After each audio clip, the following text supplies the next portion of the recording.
Unveiling Hidden Histories, a bedtime history journey. Have you ever pondered why we possess vast knowledge of certain ancient empires, like Greece and Rome, yet remain almost entirely ignorant of other civilizations that may have been even more brilliant, even older?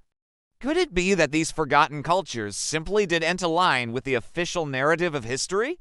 History, which we often envision as a clear, flowing river, begins to resemble an intricate labyrinth upon closer inspection, replete with sealed corridors and forgotten turns. What we're taught isn't always the complete picture, and the most unsettling truth is that most of us are unaware we're only consuming a curated version of the past, one that has been selected, edited, and in some instances, deliberately distorted. The privilege of documenting history has rarely been universal. More often than not, it is the victors who wield the pen. The vanquished, the buried cultures, the philosophies deemed dangerous, all have been systematically erased from the pages as if their existence was merely an illusion. Did you know of peculiar voids in the timeline of human civilization? Entire centuries seem to have vanished from Europe, leaving behind no records, no events, no discernible trace. Are you aware that some ancient civilizations displayed an understanding of astronomy, architecture, and mathematics far exceeding what their historical era should suggest, yet they receive scant mention in our textbooks? This prompts a crucial question: who dictates what endures in memory, and what must be consigned to oblivion? The sobering truth is that powerful forces have consistently, actively shaped humanity's collective memory. They orchestrated the burning of books, prohibited the dissemination of knowledge, and decimated libraries, not out of ignorance, but precisely because they understood a profound truth: knowledge is power. If you can manipulate memory, you control the present. And if you control the present, you can sculpt the future. What remains for us today isn't truly history.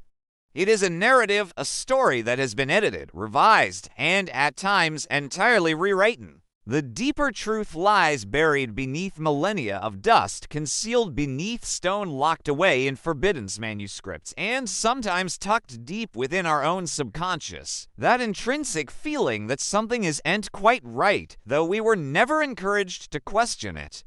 If you've ever experienced this intuition, if you've ever felt that the history we've assimilated isn't entirely accurate, then you've found your sanctuary. Welcome to Bedtime History, where every tale is a gentle voyage into the forgotten enigmas of our shared past. Here, you don't merely consume history. You begin to perceive the segments that were hidden, because at times, the most potent truths are those never intended to be remembered. And yet, here you are, poised to rediscover them. Chapter 1. The Phantom Gaps in Time. When we contemplate history, our minds often conjure an image of a steady, unbroken current, like a film unspooling seamlessly from antiquity to the present. Yet, scrutinize it more closely, and a peculiar phenomenon emerges: silent chasms. No new structures, no remarkable breakthroughs, no reliable historical accounts, merely emptiness, a blank expanse that everyone appears to gloss over as if nothing out of the ordinary ever occurred. One of the most suspicious of these lacunas is the so-called missing century spanning from the year 614 to 714 AD, a full 100 years that left behind almost no discernible trace. Few historical events were documented, and there were no clear advancements in art, architecture, philosophy, or politics. Even the emperors said to have reigned during this period, if mentioned at all, are linked to vague, unverified timelines. A controversial proposition known as the phantom time hypothesis suggests that this entire epoch may have been a fabrication, deliberately inserted into the historical record by those wielding power at the time. Some scholars speculate that Emperor Otto III and Pope Sylvester II might have manipulated the calendar to establish the year 1000 as a symbolic turning point, signifying the dawn of a divinely ordained empire. If this theory holds true, it implies we are operating within a manipulated timeline. Although not widely accepted by mainstream historians, this hypothesis provokes a question that resists easy dismissal. Why do entire stretches of human history appear to be absent? And it's not solely the 7th century. Consider ancient civilizations across the Middle East, Africa, and Asia. There are periods spanning hundreds of years devoid of maps, administrative records, or newly discovered architecture. It's as if an opaque curtain was drawn over an entire era. If you assume this absence is merely due to records being lost over time, reflect on the Library of Alexandria. Once lauded as the greatest intellectual hub of the ancient world, it housed hundreds of thousands of manuscripts from a vast array of civilizations, not just Greek works, but also Egyptian, Persian, Indian, Chinese, and even long-lost texts from Mesopotamia. It was a crucible where scholars from every corner of the globe converged to exchange and preserve wisdom, and then it burned. The precise instigators of the fire remain uncertain. Some attribute it to Caesar's army, others point fingers at religious zealots. Still others contend that the destruction unfolded over many centuries, a systematic endeavor to eradicate knowledge that could not be controlled. The more profound question is, why ignite books if knowledge is illumination? Why extinguish it if a library safeguards the past? Why incinerate memory? It wasn't because those manuscripts were erroneous. It was because they contradicted the narrative someone intended to perpetuate. A void in the historical record is not always mere oversight. It can be the outcome of a deliberate act. Incinerating a library, prohibiting documentation, expunging a civilization from the map. None of these actions result in bloodshed, but all leave indelible scars on the memory of humankind. And if entire centuries can vanish, how many other memories are still being concealed? Chapter 2. History, a narrative of power. When we examine any page of history, we tend to assume one fundamental principle, that what is inscribed is the truth. Yet, truth, much like light, only manifests where someone elects to activate the switch. History does not exist independently of power. Since the advent of writing, those who wielded the pen also possessed the authority to sculpt memory. Consequently, the true inquiry has never been simply what transpired.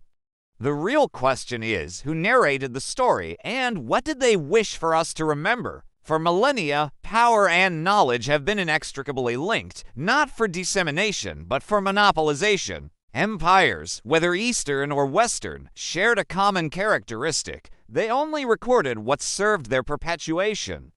If they suffered a defeat in war, it was rebranded as a tactical retreat. If a province revolted, it was labeled an insurrection. If another civilization proved more advanced, it was dismissed as barbaric and expunged from the historical map. Religion, too, in many epochs, functioned as a custodian of knowledge. Books were not burned because they were inconsequential, but because they contained ideas that challenged established doctrine. Throughout the medieval centuries, only what received ecclesiastical approval was permitted to circulate. Any dissenting thought, even a simple query, was branded as heresy. Even as the world transitioned into modern times, knowledge continued to be filtered, categorized, and controlled. This was achieved not through public chastisement, but through systemic mechanisms: the school system, the academic system, the publishing system, the research funding system. Each system established its own criteria for what was deemed scientific, reliable, or valuable. Anything outside this framework was relegated to a nebulous zone, deemed to lack evidence, credibility, or merit. But have we ever paused to inquire who establishes these criteria, and why are we discouraged from questioning them? Students adhere to a curriculum. Curriculums are drafted by committees.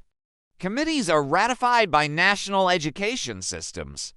This cycle perpetuates generation after generation, creating what could be termed a curated memory. This occurs not because someone is actively deceiving, but because the entire system only permits what harmonizes with the pre-existing narrative. So, what becomes of the elements that don't conform? They are not refuted, they are simply overlooked. No debate, no rebuttal, just silence, and as we know, what is never articulated gradually ceases to exist, much like an unnamed chamber, forgotten within the very dwelling to which it belongs. The pivotal question is, do we, the succeeding generations, possess the right to reopen those doors? Do we dare to inquire? Are we absorbing objective history, or merely a sanctioned version? And if something has been excised from memory, who holds the prerogative to decide what is forgotten? Chapter 3. Uncharted Territories. Tartaria and beyond. Have you ever examined an antiquated map and encountered a completely unfamiliar name? Despite it once encompassing nearly all of northern Eurasia, that name is Tartaria?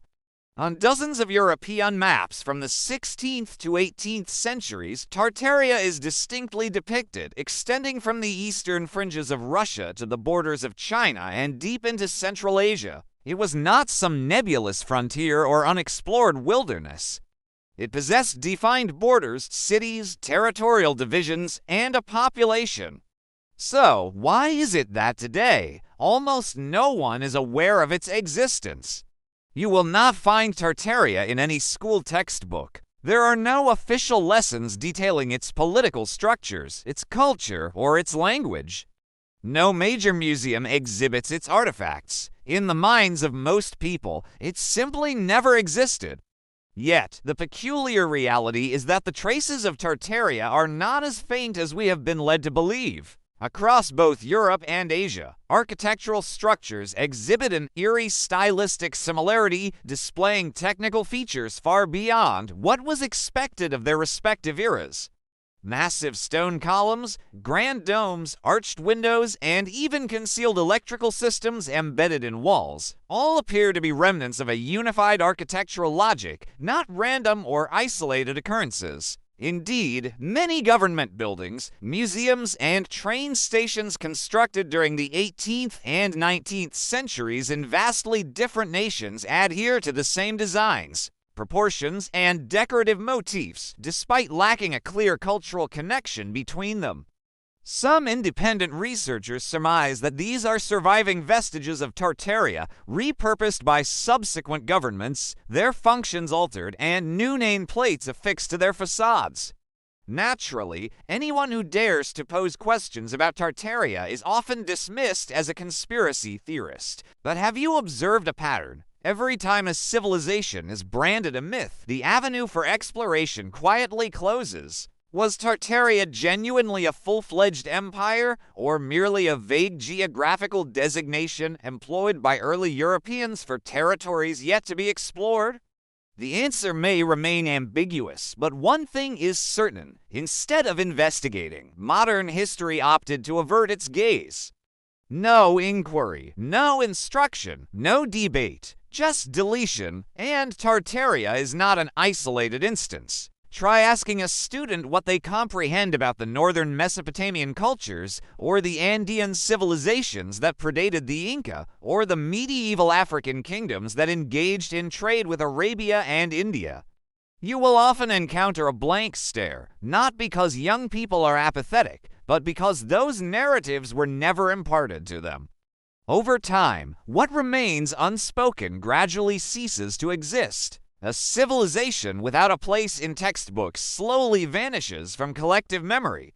Yet, human memory is not as easily effaced as a line in a curriculum. It leaves lacunae, vague intuitions, unnamed questions, and, at times, that subtle sensation. I've encountered this before, which serves as a signal that a fragment of history still awaits recall. Chapter 4. Atlantis, Myth or Missing Piece. Perhaps no name in ancient history incites more controversy than the two syllables, Atlantis.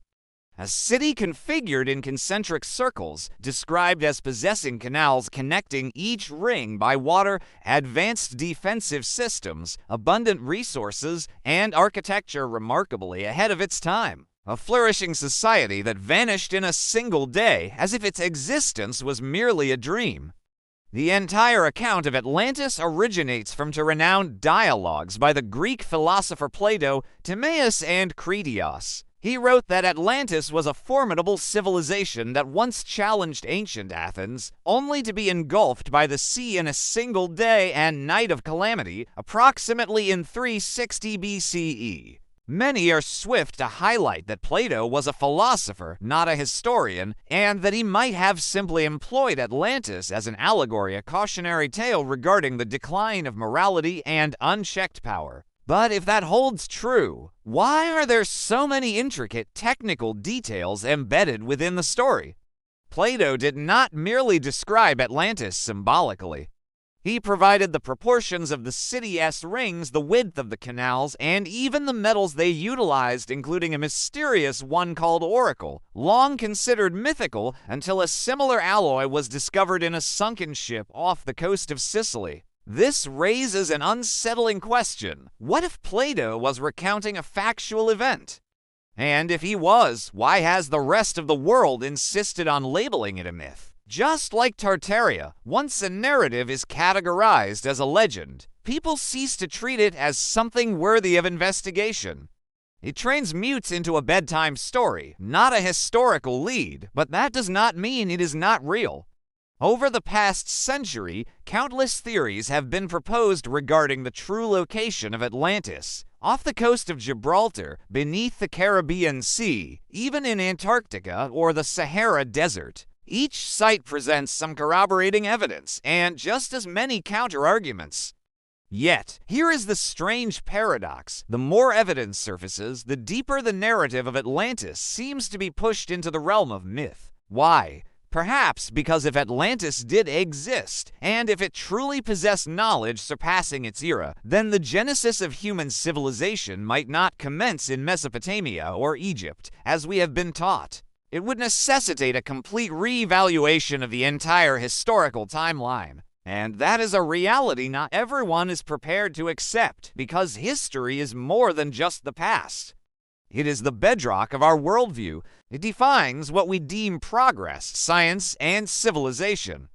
If a prior civilization flourished and then vanished, are we truly at the pinnacle we believe ourselves to be? Perhaps that is why Atlantis was interred, not merely beneath the waves, but beneath layers of deliberate skepticism. No one explicitly forbids you from researching Atlantis, but everyone will caution you, don't take legends too seriously. And in the academic sphere, that form of warning is how discussions quietly conclude. But if history is an incomplete puzzle, perhaps the entities we categorize as legends are, in fact, the missing pieces. Chapter 5, The Egyptian Paradox, Anonymity and Advanced Knowledge. Among all the ancient civilizations mentioned in school textbooks, Egypt stands out as an indispensable name. Pharaohs, pyramids, the Sphinx, the Nile River. These images are indelibly etched into the memories of millions of students worldwide.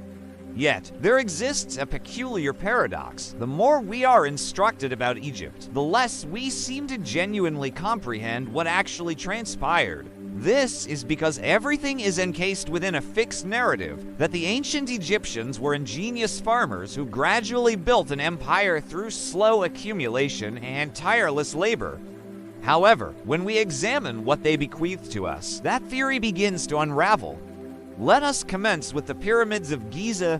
3 colossal pyramids rising majestically in the desert, each constructed from multi-ton stone blocks meticulously stacked with millimeter precision, without mortar.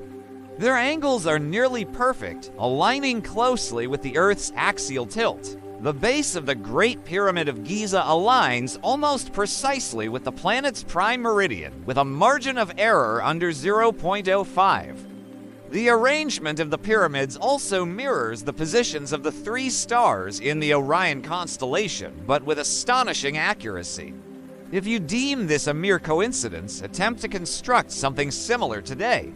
Modern engineers remain unable to replicate the precision that these ancient farmers supposedly achieved thousands of years ago. So, is something amiss? Many independent researchers have posed a daring question. Did the ancient Egyptians actually construct the pyramids, or were they simply the inheritors of an earlier civilization's monumental works? This query arises because there is no record, None in any ancient Egyptian text describing the construction of the Great Pyramid. No blueprints, no tools left behind, no documents naming an architect. This towering edifice, now one of the most iconic on Earth, remains entirely anonymous in its creation, and that is just one example. The ancient Egyptians possessed astronomical knowledge far exceeding their epoch. They grasped Earth's axial tilt, meticulously tracked the Sirius star cycle, and calculated the length of the year with a margin of error under 0.5 days, a level of precision that modern science only recently confirmed with advanced technology. They practiced sound-based healing, performed mummification using chemical compounds we still haven't replicated, and carved granite, a material harder than iron, with a method that remains unexplained. So, why are these facts not imparted in standard history classes? Why are serious questions regarding the extent of Egyptian knowledge often dismissed as fringe speculation? Could it be that if we concede they possessed advanced technology, we would be compelled to reevaluate the entire trajectory of human evolution? Could it be that such timeless knowledge fails to fit the neat, linear narrative wherein humans slowly ascended from savagery to civilization? And, more importantly, if such knowledge once existed, who bestowed it upon them? The ancient Egyptians consistently referred to gods who instructed them on building, healing, farming, and deciphering the stars. Yet, in modern interpretations, we treat those accounts as mere mythology, disregarding the possibility that these gods may have been symbolic representations of a prehistoric civilization that vanished without a trace. Egypt did not attempt to conceal its history. It inscribed everything in stone, preserving it for future generations to behold. But those who retold the story chose to relate only a segment of it, and the part left untold, the part veiled in silence, may hold the key to everything we have never dared to imagine.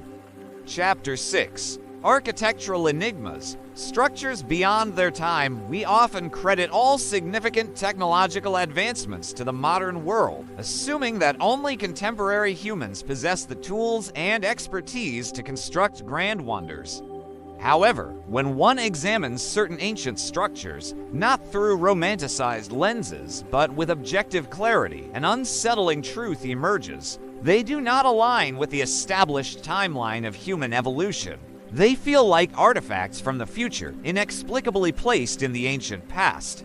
Let's revisit the most familiar example, the Pyramids of Giza, a geometric, astronomical, and engineering masterpiece still standing thousands of years later without collapse.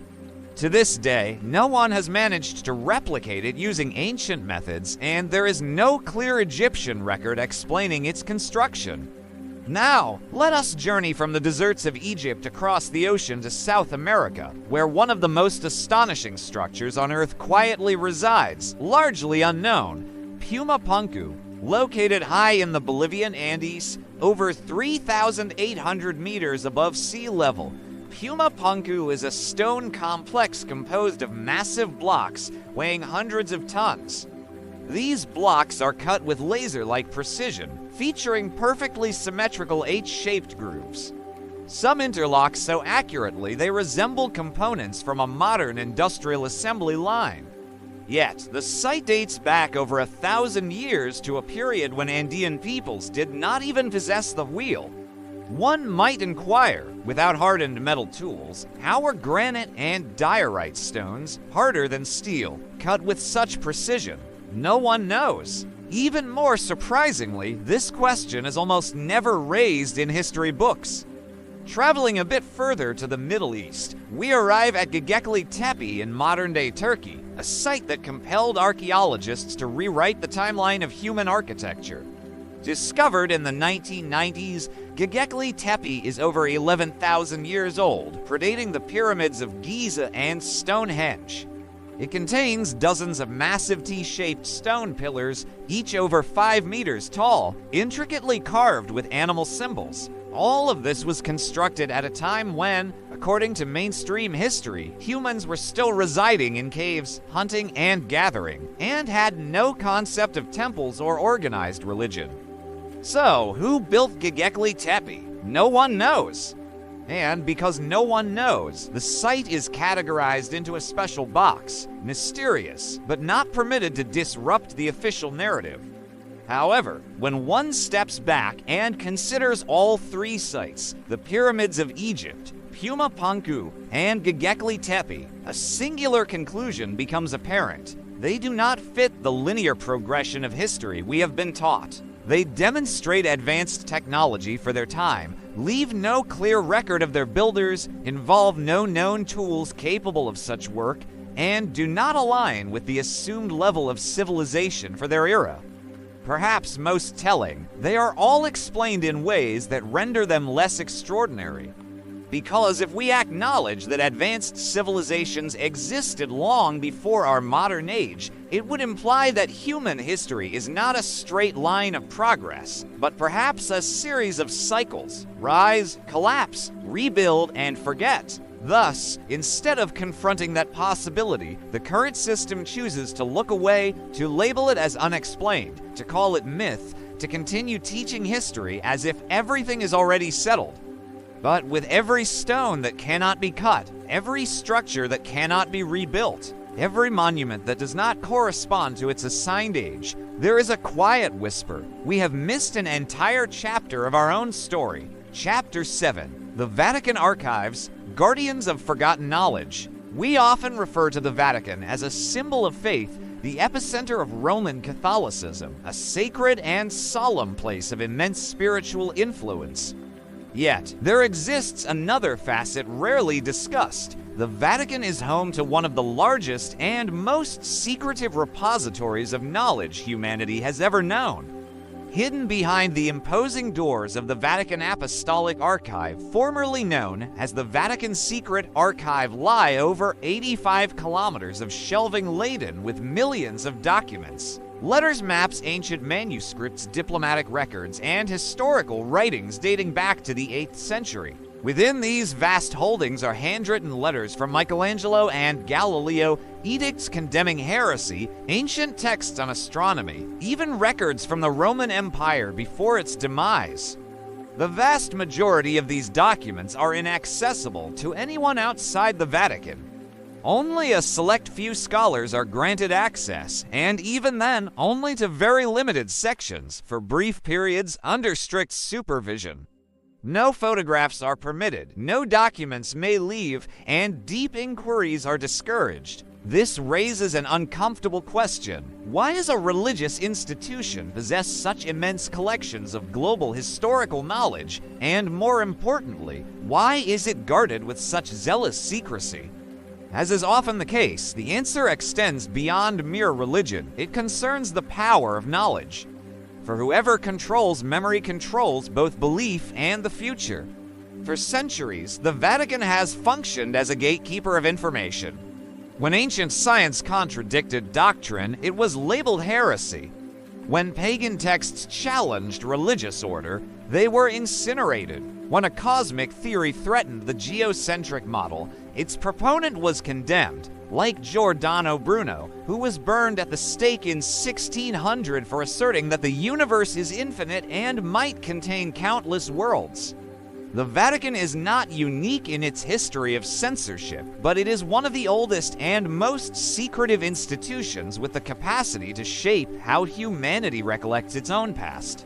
Not through overt prohibitions, but by determining what is permitted to be known and what is not. In the modern world, where information seems ubiquitous, it is easy to presume that secrets are obsolete.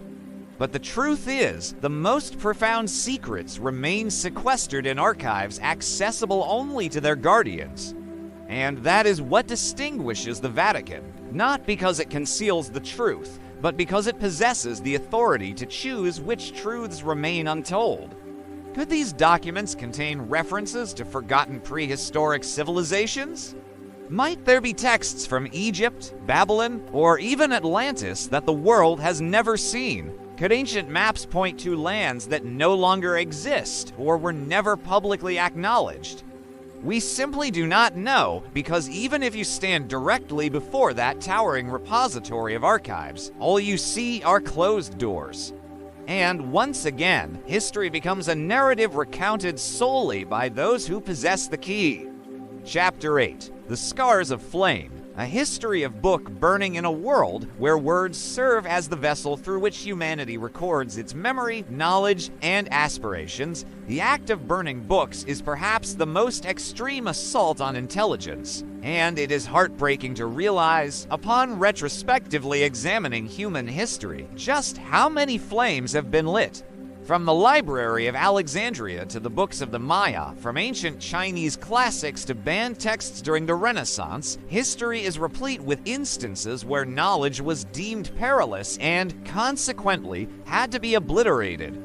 Let's begin with one of the most devastating intellectual tragedies ever recorded: the Library of Alexandria. Once known as the greatest center of knowledge in the ancient world, it housed hundreds of thousands of manuscripts encompassing mathematics, astronomy, philosophy, medicine, and radical ideas that, had they survived, might have fundamentally reshaped civilization as we understand it.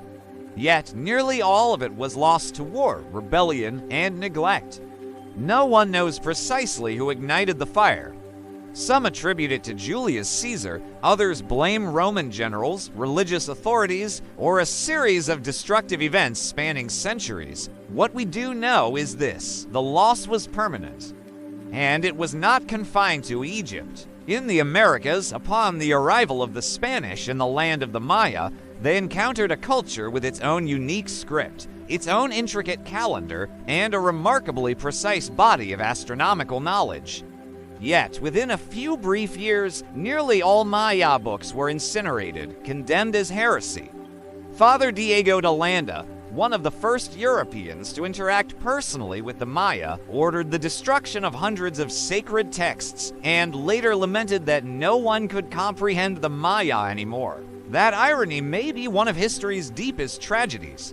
In Asia, during the reign of Qin Shi Huang in ancient China, a state-sanctioned book burning and scholar purge occurred in the name of ideological unity. Nearly 460 scholars were executed, and books from dissenting schools of thought were destroyed. Any knowledge, philosophical, medical, astronomical, that did not align with the empire's doctrine was systematically eradicated. But censorship of knowledge did not cease in ancient times. During the Renaissance, as thinkers began to challenge the Church's version of truth, a list emerged: the Index Librorum Prohibitorum, Index of Forbidden Books. Included on that list were names we now revere: Galileo, Copernicus, Spinoza, Descartes, once branded as dangerous to human faith and soul. Even stranger, some books were never burned, but instead were hidden or vanished under mysterious circumstances. An ancient manuscript describing anti-gravity architecture from the Greek era, gone. A map depicting an ice-free Antarctica, disappeared.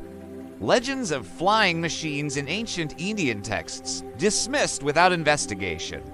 All of it hovers at the blurry edge between myth and reality, pushed into the shadows through collective silence.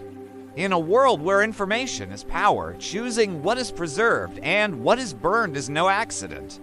It is a choice, a deliberate choice, about what humanity is permitted to remember and what it must forget. We may never know exactly what was lost, but one thing is certain: the history of humankind was not only inscribed in ink, it was also erased by fire. Chapter 9: The Rejection of Ancient Wisdom. Who sets the mold? The evolution of modern science is often depicted as a steady ascent from ignorance to enlightenment, from superstition to reason. However, a closer examination of that journey reveals a peculiar phenomenon. Many forms of ancient knowledge were discarded not because they were erroneous, but because they did not align with the dominant worldview of their time. And every time something is labeled heretical or superstitious, it usually has less to do with logic and more to do with power. Let's begin with a familiar example: traditional medicine. Long before modern medicine took shape, ancient civilizations in India, Egypt, China, and Greece possessed sophisticated healing systems, often far exceeding what we typically associate with their eras. The Egyptians utilized sound to soothe internal organs. Indian texts described brain surgery over 2,000 years ago. The Chinese mapped energy meridians centuries before the invention of the microscope. Yet, when modern, rational science ascended to prominence, all of that was dismissed. No chemical formulas, no microscopes, no quantifiable data. Then, it must be superstition. The same fate befell ancient astronomy. The Babylonians, the Maya, and the Egyptians all developed calendars with astonishing accuracy, some of which tracked star cycles, astronomical events, and the Earth's axial tilt with precision that was not confirmed until much later in modern times.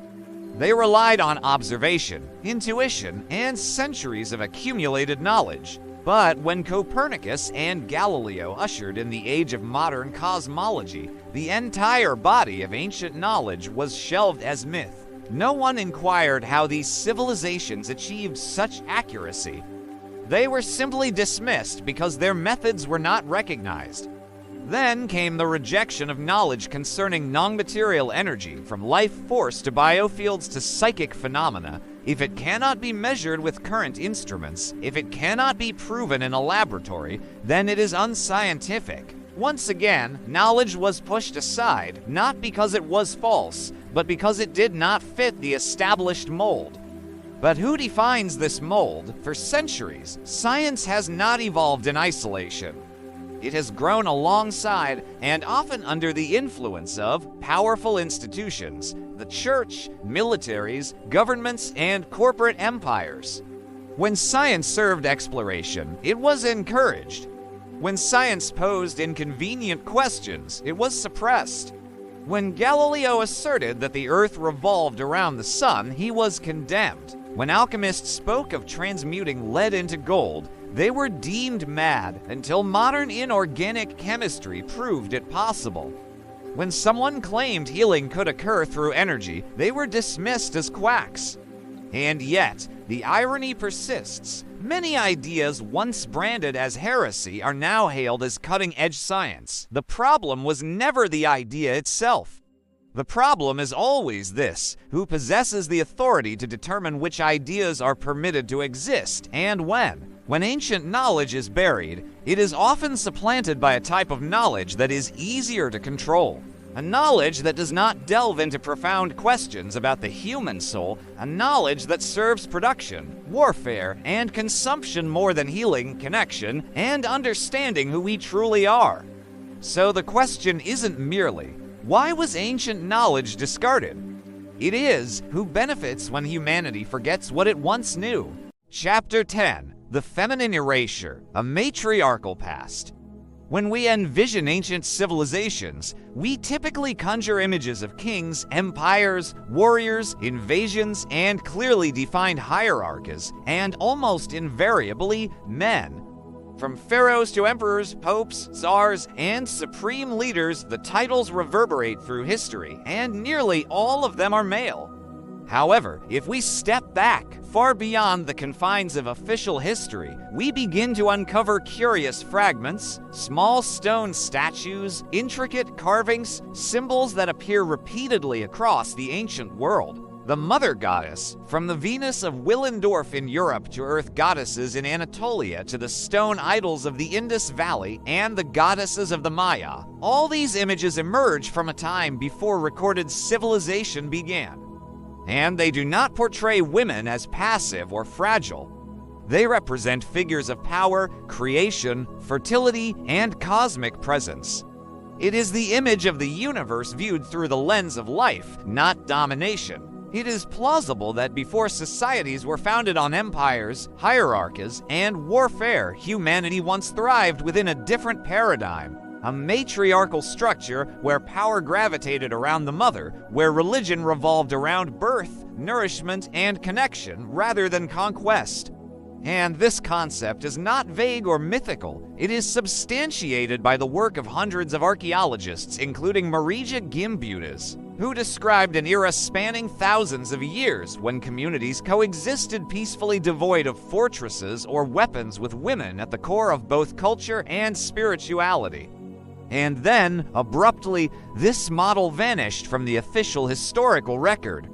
There are no chapters in school textbooks detailing peaceful, female-led societies, no lessons about civilizations built on harmony rather than dominance, only the rise of patriarchal empires, endless wars, and male dynasties. Why this omission? The answer may lie in a global power shift. When warrior nomadic tribes from the north swept across regions, they brought with them a new societal framework, a patriarchal model where the strongest reigned and men dominated religion, military, and politics. To establish this new worldview, they had to obliterate the old one. They had to transform goddesses into mere assistants, replace Mother Earth with Father Sky, and rewrite the origin stories. Instead of being born of a goddess, humans were molded from clay by an omnipotent male deity. And so, new myths emerged, new religions ascended, history shifted, and the feminine half of human memory was packed away, buried beneath symbols, metaphors, or dismissed as folklore. But what is silenced rarely disappears completely. It lingers in the earth, in cave walls, in symbols, and in our collective unconscious. Today, as we increasingly question the gender imbalance in modern society, those fragments of an ancient feminine civilization are beginning to resurface, not to supplant patriarchal history, but to complete humanity's picture. A picture that encompasses not only war, but birth, not only rule, but nurturing, not only strength, but connection. A history in which, once, the mother was the center of the universe. Chapter 11. The Victor's Pen. Erasing cultures, people often assert that history is written by the victors, but few truly grasp the profound implications of this statement. For when one side triumphs in a conflict, they don't merely seize the land, the wealth, or the people. They appropriate the right to dictate the narrative. And that narrative, more often than not, bears little resemblance to the truth. Consider the world map. How many territories once belonged to entirely distinct cultures before being conquered, assimilated, and then quietly expunged from the annals of history? The Celts, who once spanned much of Europe, left behind stone temples, solar worship traditions, and ancient triple spiral symbols. However, with the expansion of the Roman Empire, they were branded as barbarians, their faith outlawed, their language suppressed, and their culture absorbed. Today, we meticulously study the glory of Rome, while the Celts are relegated to a mere footnote. The indigenous peoples of North America, millions of individuals inhabiting that land for millennia with hundreds of tribes, languages, trade networks, and profound nature-based belief systems. When Europeans arrived, they did not classify it as a civilization. They called it a wilderness and transmuted the act of appropriation into discovery. Modern American history does not commence with someone was already here. It begins with we arrived. The Aboriginal people of Australia lived on that continent for over 60,000 years, representing the oldest known continuous culture on Earth. Yet, when the British arrived, they declared it terra nullius, a land belonging to no one. No need for treaties, no need for recognition. Simply erase them from collective memory, and this is not solely ancient history. In the 20th century alone, entire cultures were obliterated within a few decades through warfare, propaganda, and rewriting school books. We were indoctrinated to perceive conquerors as explorers. We termed cultural destruction modernization. We erected statues for the victors and buried the names of those who lost. But the most heartbreaking aspect is not the silence in the history books. It is when an entire populace begins to embrace the distorted version. When they learn in school that their ancestors were primitive, backward, uncivilized, when they abandon their native language, when they pride themselves on having become more akin to their conquerors, at that juncture, history no longer needs to be incinerated. It has already been supplanted from within, and if you inquire who benefits, the answer invariably remains the same: the victors. Those who rewrite history in their own idiom, embed their values, and employ memory itself as a mechanism of control, but memory never truly perishes. It conceals itself in legends, in folk songs, in the unspoken grief of a generation that cannot comprehend why they can no longer discern the countenances of their forebears. Chapter 12. Beyond Columbus. The Forgotten Explorers. Modern history frequently celebrates explorers like Christopher Columbus, Vasco da Gama, or Ferdinand and Magellan as the pioneers who opened up the world. We are taught to view them as trailblazers, discovering unknown continents and unlocking the gateway to globalization. But let us pause for a moment. If Columbus was the first to discover the Americas, what of the millions of people who were already residing there? Do their existences not count? And what of the sailors and navigators from China, the Arab world, Africa, or even Northern Europe? Where do they fit into this timeline? The truth is, numerous explorers predated Columbus. They are simply omitted from our narratives. The reason is not their insignificance, but their failure to conform to the approved narrative. Consider, for instance, Zheng Yi, a Muslim admiral during China's Ming Dynasty in the 15th century. He led massive fleets across the Indian Ocean, reaching as far as East Africa. His ships dwarfed Columbus's by 3 times. His voyages spanned thousands of nautical miles, carrying scholars, goods, and even libraries. He came not to conquer, but to foster diplomacy and knowledge.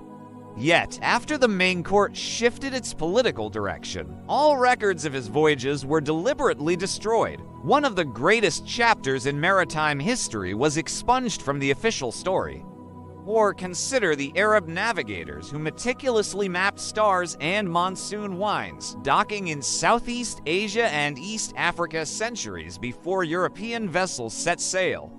They did not plant flags. They did not claim discovery of already inhabited lands. So, they do not count, or reflect on the Mali Empire under Mansa Abubakari too. Some sources describe expeditions crossing the Atlantic long before Columbus, yet they remain unacknowledged. Perhaps the reason is straightforward. They were not European. Similarly, the Norse Vikings reached Newfoundland, Canada. They established encampments and traded with local peoples. But because it did not align with the narrative of modern Western discovery, their story was categorized as myth. Only when modern archaeology confirmed Viking settlements in North America did historians begin to accept it. Yet, Columbus still remains at the core of the tale. The peril in forgetting these explorers is not merely the loss of their names. It is the loss of the manner in which they traversed the world. Most did not wield gunpowder. They did not rename places that already bore names. They did not engrave their legacy onto maps with bloodshed. But in a world where conquest defines history, those who sought connection, not conquest, are never deemed heroes. And if you are not a conqueror, you are excluded from the textbook. So, the question is, are we mature enough now to revisit those journeys, not through the eyes of empire, but through the lens of those who journeyed to learn, to share, to construct bridges, not to burn them? Because perhaps, just perhaps, they are the explorers the modern world needs most. Chapter 13, The Colonial Rewriting. Erasing indigenous narratives. When we discuss colonialism, our focus often gravitates towards occupation, resource extraction, and imposed governments. However, there is one aspect rarely discussed, yet arguably more destructive than all the rest: the systematic rewriting of history. For hundreds of years, Western empires did not simply arrive in Africa, Asia, or Latin America to plunder gold course labor or propagate religion. They arrived with a far more insidious mission: to enlighten the past of the peoples they labeled as savages. It commenced with minimization and culminated in the erasure of indigenous histories. In India, they branded the Indus Valley civilization as primitive despite its sophisticated urban planning, advanced drainage systems, and mathematics dating back over 4,000 years. In Africa, they asserted that the pyramids of Sudan, the stone cities of Zimbabwe, or the libraries of Timbuktu could not possibly have been constructed by black Africans. Someone else must have done it for them. In Latin America, the opulent empires of the Inca, Maya, and Aztec were portrayed solely through the lens of blood and sacrifice, disregarding their extraordinary achievements in astronomy, architecture, and medicine. Colonial textbooks were not merely inaccurate, they were intentionally so. Not because evidence was lacking, but because a deeper fear lingered. If colonized peoples remembered who they once were, they might cease to bow their heads. And so, for over a century, children in India learned more about British monarchs than their own ancestors. African children were taught that Columbus discovered lands their ancestors had inhabited for millennia.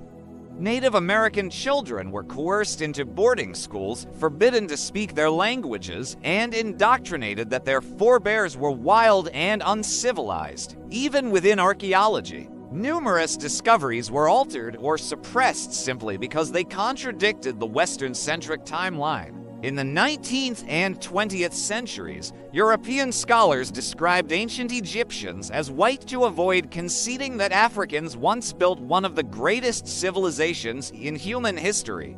Ancient Chinese and Arab maps were excluded from official archives. Indigenous languages were deemed unsophisticated and unworthy of preservation. So, what was the consequence?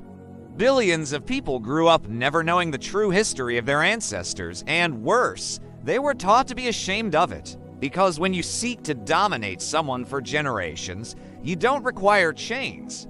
You merely need them to believe their ancestors never achieved anything great, that all progress originated elsewhere, that they should be grateful, not curious. But truth does not remain buried indefinitely. Today, more individuals are delving into banned records, studying old maps, and relearning their ancestral tongues. And they are discovering that their past was never inferior. It was simply recounted in the voice of the conqueror. Chapter 14, The Unsung Heroes, Who Gets Remembered? If you believe that the individuals who shaped history are always the ones memorialized in textbooks, reconsider. History, as we have observed, is not a neutral record. It is a battleground of memory, where names are preserved or erased not solely based on merit, but on whether they conform to the narrative of those in power. Across thousands of years, countless individuals have contributed to shaping entire civilizations, yet their names never appear in school curricula. No monuments are erected in their honor, no national holidays commemorate them. They were deliberately disappeared. Consider science, for example. Have you ever heard of Hypatia, the brilliant female philosopher, astronomer, and mathematician of Alexandria? She lived in the 4th century, taught publicly, led the city's most esteemed school of thought, and authored works on geometry, physics, and astronomy. But because she was a woman and not a Christian, she was branded a witch, brutally murdered by a fanatical mob in the streets, and her writings were destroyed. Today, she receives only faint mention, often as a tragic case. Or consider Ibn al-Haytham, the 10th century Arab scientist who laid the groundwork for the scientific method. He meticulously studied optics, vision, and light centuries before Europe's scientific revolution.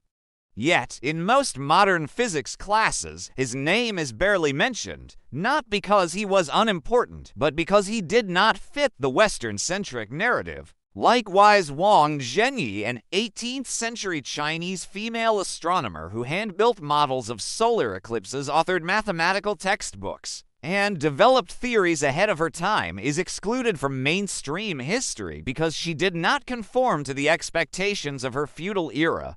In politics, there were reformers, individuals who dared to challenge injustice, who strove to create fairer societies. But because they did not serve the interests of empires, they were vilified, exiled, or simply erased. Even many celebrated inventions we associate with renowned figures may not have originated from them at all. There were enslaved black inventors who created machines, Arab craftsmen who designed architectural marvels, women who formulated life-saving medicines. But their innovations were attributed to more acceptable names. And just like that, history changed owners, not merely of lands, but of legacies. So, the question is not, how many great people have we forgotten? The real question is, why was it necessary to forget them? Perhaps because they challenged the old order. Perhaps because they blurred the lines between civilized and savage, lines that empires needed to justify their dominance. Perhaps because they were women, people of color, indigenous, or outsiders. But when those names are expunged, we don't just lose a few stories. We lose the ability to envision a different world, a world where science is not monopolized, where intelligence is not judged by skin color or gender, where truth does not require a license to be believed.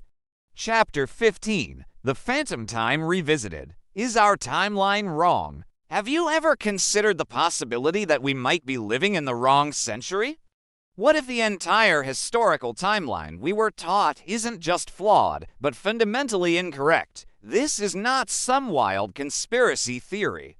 For over a century, a growing number of independent researchers, alternative archaeologists, and unconventional historians have been questioning the very chronology of human civilization.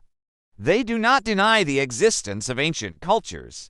They challenge when they existed and in what sequence. One of the most controversial theories is known as the phantom time hypothesis, proposed by German historian Herbert Illig in the 1990s. According to Illig, nearly 300 years of European history, from 614 to 911 AD, may never have happened. He argued that these centuries were fabricated by powerful figures, most notably Emperor Otto III and Pope Sylvester II, to position themselves at the prestigious milestone of the first millennium. The result: dozens of royal dynasties, documents, and architectural records may have been falsely dated, advancing the entire human timeline by nearly 3 centuries. This sounds outrageous, but Illig and other researchers present unsettling clues. There is no solid archaeological evidence for many key events between 614 and 911 AD. Architecture and art during the so-called Dark Ages show little to no progression, as if time stood still. Ancient calendar systems were repeatedly modified, leaving behind confusing gaps and contradictions that remain unresolved. Others point to ancient megalithic sites like the Egyptian pyramids, the stone platform of Baalbek, and the fortress of Puma Punku, suggesting they may be thousands of years older than we have been led to believe. Consider Göbekli Tepe in Turkey, for instance, a massive, sophisticated temple complex dated to at least 11,000 years ago. That's before agriculture, before writing, before what we are taught as civilization even began. Its existence has forced archaeologists to rethink the entire narrative of human social evolution. Because if Göbekli Tepe was real and built by an advanced, organized society, then perhaps even older civilizations once thrived and were erased from human memory. So, why would our timelines be so inaccurate? Was it a technical error, a lack of evidence, or, more disturbingly, was it intentional? Because when power seeks to control memory, it doesn't just rewrite the story. It rewrites time, and when you control the timeline, you control the sequence of achievements. You decide what came first and what came later. You frame the past in a way that glorifies some and erases others. That's how someone who came before can be labeled primitive, while those who came after are called advanced. And just like that, the idea of who is civilized and who is savage becomes entrenched. So, what if it's not actually the year 2025, but 1725? What if human civilization didn't begin 6,000 years ago, as textbooks suggest, but 30,000 years ago? Would you dare to question not just history, but the very way we understand ourselves? Chapter 16. AI and the Unearthing of Lost Truths. For centuries, the mysteries of history were concealed behind familiar excuses. Not enough evidence, lost manuscripts, undeciphered scripts, impossible to verify, but all of that is rapidly changing. Artificial intelligence, combined with digitization technologies, is transforming what was once considered lost forever into something suddenly within reach. No more centuries of painstaking research, just hours of data processing. From charred scrolls and broken stones to long-dead languages, the result is not merely new knowledge, but ancient truths being brought back to light. Take 2023, for example. Researchers utilized AI to decode the ancient scrolls of Herculaneum, a city buried alongside Pompeii by a volcanic eruption. For centuries, the carbonized scrolls were deemed unreadable. But thanks to deep learning algorithms, letter by letter, line by line, the words began to emerge, revealing lost philosophical texts and ideas completely absent from mainstream history. Similarly, AI is now cross-referencing ancient maps with satellite imagery, uncovering architectural patterns buried beneath the Amazon jungle, the Sahara Desert, or the floor of the Mediterranean Sea. These structures are not found in any history book, yet they may belong to civilizations long erased from memory.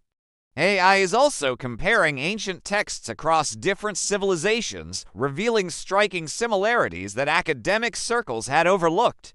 This raises broader questions. Could there have once been a global knowledge system, a shared network of wisdom that existed long before the internet, ocean voyages, or even maps? In some pioneering projects, AI is being trained on millions of archaeological and historical records to predict missing patterns, such as the possible locations of undiscovered cities or the likelihood of unnamed civilizations having once existed. But perhaps the most profound aspect of AI in this context is its neutrality. It holds no historical bias, is loyal to no ideology, no nation, no religion. It simply processes data and exposes what we've overlooked or what we've deliberately ignored. For many, this represents a once-in-a-lifetime opportunity, a chance to revisit history without the filters of empire, dogma, or curriculum. But others are apprehensive, because if AI begins revealing too much, will certain powers intervene to suppress the data, restrict the algorithms, or dictate the outcomes? After all, if history is a tool of power, then any tool that rewrites history poses a threat to that power. And perhaps you've already witnessed the signs. Some research projects losing funding, some incredible findings excluded from official publications, some controversial discoveries dismissed as conspiracy theories. So the question is no longer, what can AI help us uncover, but rather, will we permit the truth to surface once it no longer serves the powerful? Chapter 17, The Educational Filter. Curated memory. Have you ever noticed that every generation grows up being informed that history is already settled? That primitive people lived in caves, then came agriculture, then empires, and everything else is a closed book, sealed and resolved. But if you delve just a little deeper, an unsettling realization emerges. Modern education is not a mirror of truth. It's a filter of memory, designed to preserve only what is advantageous to the current order. For instance, why are students taught in meticulous detail about the Roman conquests, Napoleon, or the World Wars, yet remain almost entirely unaware of the rich civilizations of Africa, the scholars of the Arab world, or the ancient scientists of the East? Why is ancient history invariably presented along a linear timeline, with the West inevitably portrayed as the zenith of civilization? Why are narratives like Tartaria, Lemuria, or even well-documented outlier discoveries dismissed as myths, regardless of mounting evidence? The issue is not a dearth of information. The records exist, the artifacts exist, the data is available. The problem is this: the system was not constructed to foster questions. It was built to offer comfort, to ensure that everyone believes the same version of the story, not because it's accurate, but because it's stable. When history is taught as a fixed sequence of indisputable events, it stifles curiosity. It prevents individuals from questioning, and in doing so, it perpetuates power. Modern education is where monumental revolutions are condensed into a single line in a textbook, where erased figures are never mentioned, where entire civilizations are left unexamined, often for political reasons. And where digital era discoveries are dismissed for lacking scholarly consensus, but then we must ask, who creates the consensus? Who writes the textbooks? Who selects the standardized tests? Who decides what is too controversial to teach? You might think, well, history is in the past. What does it have to do with now? But here's the truth. The way we teach history is the way we define humanity. If you're taught that your ancestors merely hunted and feared thunderstorms, you'll never question the extraordinary potential within yourself. If you believe that all progress originated elsewhere, you'll perpetually live as a receiver, never a creator. And that is the most concealed purpose of perpetuating distorted history in education. Not to compel you to believe something, but to make you stop believing in yourself.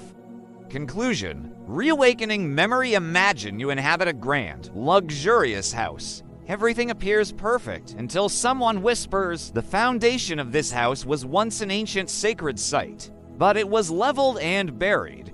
Would you still sleep peacefully at night, or would you begin to scrutinize every brick, every corner, wondering what truths had been concealed? History is precisely like that. As we connect everything we've uncovered throughout this journey, forgotten civilizations, suspicious timelines, burned knowledge, vanished figures, and an education system that selectively preserves memory, one question naturally arises. Are we living within an edited version of history? A version where glorious eras are dismissed as myths, centuries of violence are tucked behind euphemisms like enlightenment, discovery, or civilization, where ancient cultures are trimmed and neatly arranged into a timeline far too simplistic to be true, and where transcontinental, transgenerational connections are severed, as if humanity never shared a collective memory. But remember, history isn't just what happened.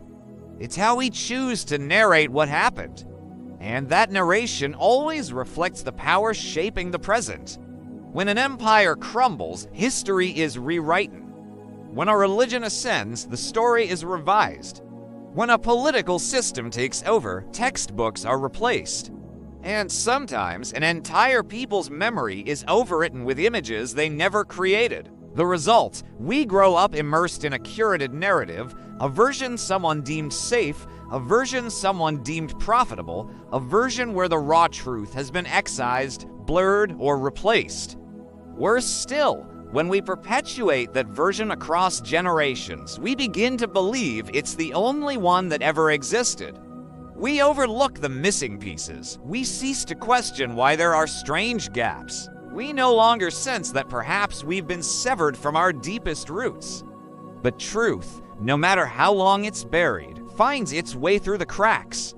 It may reside in a forgotten map, a ruin interred beneath the sand, an undeciphered script, or even in the collective dreams of a lost golden age that everyone somehow remembers without ever being taught. And the more people begin to question instead of passively accept, the more that edited version begins to falter, not through rebellion, but through memory reawakened. So, ultimately, what is history? Is it an objective chain of events, or a mirror of collective memory clouded by dust? Is it what has been recorded, or what has been chosen to be recorded? We've just journeyed through the layers of time, unearthing fragments someone once hoped we'd forget, forgotten civilizations, burned manuscripts, erased names. And what we've witnessed are indications of a much grander story, deeper, more complex, and at times, entirely contrary to what we were taught. But the remainder of the story isn't in this video, it's within you, because history doesn't reside in textbooks. It lives in the way we remember, in the way we retell it, and in the choices we make because of it. If deep down you've ever felt that something was amiss, if you've ever wondered why the profound questions are rarely posed in class, if you've always sensed that some pieces are still missing, then perhaps, just perhaps, you're part of a generation that's awakening. Now, I want to hear from you. What part of history do you believe has been most distorted? Is there something you've always questioned but never heard discussed in school? Do you believe we're living in the real version of history or an edited one? Leave a comment. You don't have to be certain, just be honest, because who knows? One question from you could ignite an entirely new journey. You've been listening to Bedtime History, where history isn't here to lull you to sleep, but to help you wake up